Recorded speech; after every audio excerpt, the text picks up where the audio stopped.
Thank you, Madam Speaker.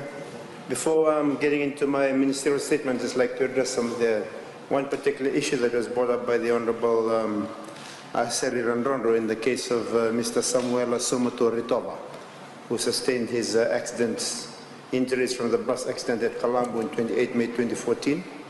Honourable Randrondo had stated that my ministry had not done anything about that particular issue. I've just been forwarded information from my staff that they were actually involved in that operation. They had done the post-injury assessment. Our ministry's medical assessor had visited Mr. Samu at his particular residence and visited him again in 2016 to carry out a final medical assessment. This resulted in a 52% whole person impairment assessment. And just before, when the ministry had already sent a compensation claim to the Ministry of Education, Mr. Ritova called the ministry and advised that he would be engaging a private lawyer in late 2015 to proceed with his injury case under common law. So once that happens, our ministry withdraws ourselves from that particular process. Mr. Speaker, I rise to inform this House on Fiji's changing industrial relations climate over the past 10 years, and overall, Madam Speaker, the industrial relations practices in Fiji since the completion of the Ministry's labour reform through the new Employment Relations Act have significantly improved Fiji's industrial relations climate. The employment relations machinery in Fiji has taken a more universal dimension brought about by the pressures from the global economy. The new employment law has seen a shift in the way we manage and resolve our conflicts and how the stakeholders interact with each other while trying to resolve disputes at the workplace. The old labour laws generally reflected colonial heritage, values, the old norms and the institutions, many of which had outlived their usefulness. The laws were progressively modified on a piecemeal basis since independence in 1970, but failed to meet the challenges of the labour market. We needed to reform the labour market and laws in order to minimize the negative effects of globalization on our domestic labour market and at the same time maximize the positive effects of that globalization.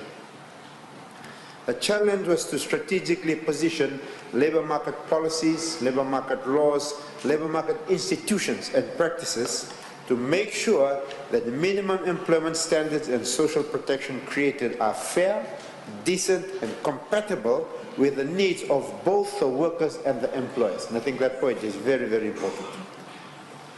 The labour reform was designed to establish labour standards that are, first of all, fair to both the workers and fair also to the employers. Secondly, standards that prevent discrimination in workplaces by introducing equal employment opportunities. Third, that promote orderly individual bargaining and collective bargaining through the introduction of the concept of good faith on the part of those that are involved in that bargaining.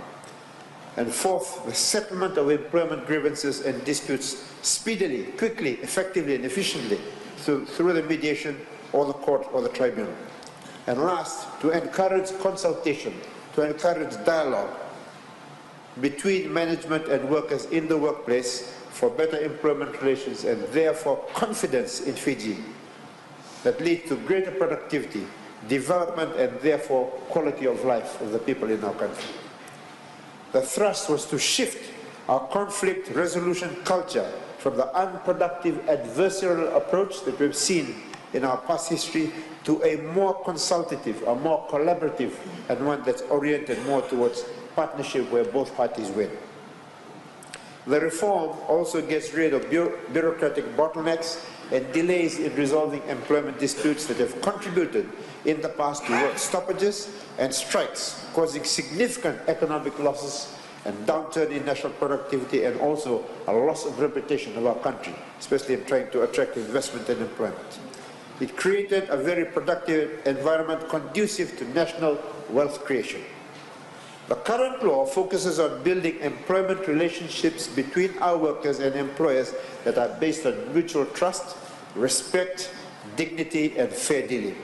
The good faith principle, Madam Speaker, is the new foundation of employment relationships. Mediation has been pushed forward as the primary means of solving employment issues.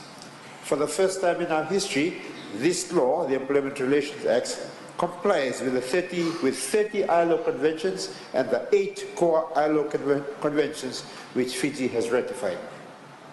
We now have a brand new culture of conflict resolution through dialogue and good faith to build productive and progressive employment relationships amongst the social partners. Madam Speaker, there have been no legal strikes in Fiji since the inception of this law 10 years ago. No legal strikes. From 2003 to 2008, we had a total of 60 strikes under the old law. This law came into place in 2008, and since that time to date, there have been only a total of 2 strikes that were recorded but was declared unlawful as the workers had walked off their job without completing the necessary processes which require constant dialogue to try to resolve the issues. Because that's the process. It is focused on trying to get the parties to sort out their differences. The shift in conflict resolution also resulted in consistent achievement of mediation settlement rating above 80%, which is higher than the international best practice benchmark of 75%. Madam Speaker, all non-unionized workers now access mediation services for the resolution of their employment grievances free of charge. Under the former law, most of these workers suffered in silence, as only the unionized workers benefited from the old dispute settling machinery. Also, all marginalized workers for the first time enjoyed the improved terms and conditions of employment under the Act. Madam Speaker, the principle of good faith underpins the Act, both generally and specifically. The simple requirement of the concept is that the parties to the employment relationship, unions, employers and workers, deal with each other in good faith, and that those dealings are based on mutual trust, sincerity, honesty, humility, confidence, fair dealing, and a genuine desire to settle their differences. This includes their directly or indirectly misleading or deceiving each other, which should not be happening.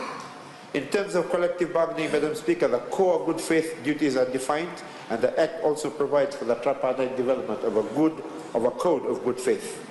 This code of good faith guides the mediation service, it guides the Employment Relations Tribunal, and guides the Employment Relations Court. For individual employment relationships, good faith will be expressed through the application of mutual trust and confidence, as well as specific provisions in the law dealing with unfair bargaining.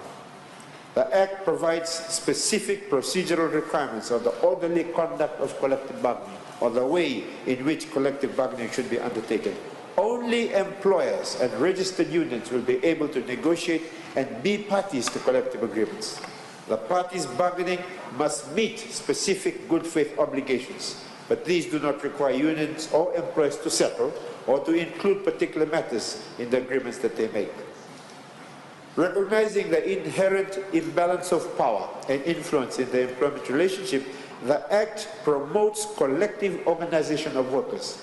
Unions are given specific legal recognition as representatives of workers' interests. The Act makes provision for the lawful operation of unions in order to participate in collective bargaining and to fulfill other roles in the unions. Unions must be registered. Registration includes satisfying the Register of Trade Unions that the union is an organization of workers that is accountable to its members, is independent of employers, and has appropriate rules that are not unreasonable, undemocratic, or contrary to law. The Act provides for both collective and individual employment relationships and sets processes for negotiating employment agreements. Collective agreements set the terms and conditions of union members who undertake the work covered by the coverage clause of the collective agreement. Additional terms and conditions can also be negotiated on an individual basis, provided that these are not inconsistent with those of the collective agreement. Any worker can elect to be employed on the collective agreement at any time if they fall within the coverage clause of the agreement by joining the union. The Act makes special provision to protect new workers. For the first 30 days of employment, new workers can be employed on oral contracts. After this period, the parties are to enter into written contract, stipulating minimum terms and conditions of employment that are consistent with the Act.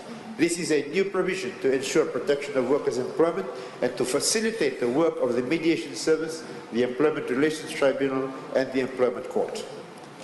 We now have a specialist court known as the Arbitration Court that deals with matters regarding essential services and industries. Disputes involving essential services and industries can be brought before the Arbitration Court by unions representing their members or by employers themselves. These matters are considered by a tripartite panel, which involves the chair of the court, an employer panelist, and a worker panelist. This encourages the principle of consultation and inclusiveness in the decision-making process. Within the arbitration court, parties can also have their cases put through the mediation services known as the Fiji Mediation Center. For collective bargaining in essential services and industries, the law now includes timelines for discussions, ensuring that parties are able to conclude discussions within certain time frames. So having the time frames make sure that they are encouraged to get things done speedily and quickly and efficiently. In cases where parties are not able to agree within the time frames, a notification can be sent to the Secretary of the Arbitration Committee, who then consults with the employers and trade unions in an effort to assist them to reach agreement through mediation. Where consultation through mediation does not lead to a collective agreement, or the Secretary of the Arbitration Court is of the opinion that mediation will not assist in reaching an agreement, the Chair of the Arbitration Court and the Minister for Employment is notified that a trade dispute exists. As Minister, upon receiving this notice, Madam Speaker, I can call parties for conciliation, which is another term for mediation, to see whether they can reach an agreement. This was successfully done for one case last year, and I'm currently involved in one conciliation as I speak now. Employment grievances between a worker and an employer in essential services and industries is dealt with by my ministry. Such grievances must be lodged with us within 21 days. Our mediation service assists the parties to reach a resolution. Where the employment grievance is not resolved at mediation level, the matter is referred to the Employment Relations Tribunal. So there's always pathways to make sure that these things are resolved. Due to the nature of essential services and industries, there are a number of mechanisms within the law to assist parties in resolving their disputes, with mediation and conciliation playing a significant role in the process. Madam Speaker, with the old law, the most marginalized workers in our society were not well looked after. Under the Ministry's wages reform in improving work conditions for these workers, the Fiji First Government, for the first time in Fiji's history, has implemented now national minimum wage and has already revised this 2 times. Fijian government, as a key objective of the national minimum wage policy, is the protection of the most vulnerable in society, who have the least bargaining power, or who are the working poor. The National Minimum Wage Consultant that conducted the review of the National Minimum Wages and Wages Regulation in 2017 noted in his findings that social wages, along with economic wages, reduced working poverty in Fiji by nearly 70%, 70%. Good governance principles are also incorporated by design within the Labour Reform Administration systems that the Ministry implements. In our policy design, the Ministry is focused on ensuring the right balance between grace and justice in the implementation of the reform laws through the Ministry's new administration systems. For example, under Section 42 of the Health and Safety at Work Act, the roles of OHS inspectors include a balance of grace and justice, the spirit of the law and the letter of the law, a balance between the proactive functions and also reactive traditional functions of the inspectors. This is also reflected in the compliance and enforcement policy of the OHS services. Similarly, Section 19 of the Employment Relations Act also provides for the proactive and reactive functions for the labour inspectors. To deliver social justice in Fiji's labour market, we had to do away with old labour laws and replace them with modern and progressive labour laws that have the standard of righteousness or balance between grace and justice, with more emphasis on the development of grace. This is where the labour market institutions such as OHS committees, LMCC committees, the mediation services, the National OHS Board, and the Employment Relations Advisory Board are positioned to generate and sustain the culture of grace in the form of good faith employment relations at the workplace and at national level. Madam Speaker, only under this environment can a workplace, industry or country develop its human capital to its full potential with maximum productivity. Our focus is to develop a strong institutional framework and a strong system that allows for stakeholders to work together for mutual, long-term and sustainable development.